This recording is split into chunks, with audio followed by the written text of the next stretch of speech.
વડોદરાથી લોકસભા ભાજપના ઉમેદવાર ડોક્ટર હેમાંગ જોશીએ તેમની જીત માટે શહેરની જનતાનો આભાર માન્યો છે અને તેમણે કહ્યું છે કે તેઓ 5,82,116 મતથી જીત્યા છે, માટે તેઓ રાજકોટ ગેમ ઝોનના મૃતકોને તેમના તરફથી 5,82,116 રૂપિયાનું દાન કરશે અને 2.5 વર્ષમાં 5,82,116 વૃક્ષો વાવવાનો પણ પ્રયત્ન કરશે।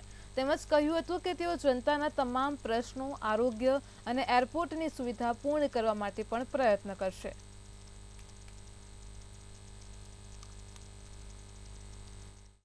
વડોદરાની સીટ 5,82,126 મતોની લીડથી સમગ્ર રાજ્યમાં ત્રીજા ક્રમાંકે એવી ભવ્ય જીત વડોદરાવાસીઓએ આપી છે। ત્યારે હું એમને બે હાથ જોડી નતમસ્તક થઈ અને એમ સૌનો ખૂબ ખૂબ આભાર માનું છું। ત્યારે જેટલી લીડ મને મતો દ્વારા વડોદરાની જનતાએ આપી છે એ જ લીડનું યોગદાન એટલું 5,82,126નું યોગદાન મુખ્યમંત્રી રાહત કોષમાં આવતીકાલે કલેક્ટર સાહેબનો સમય લઈ અને એમને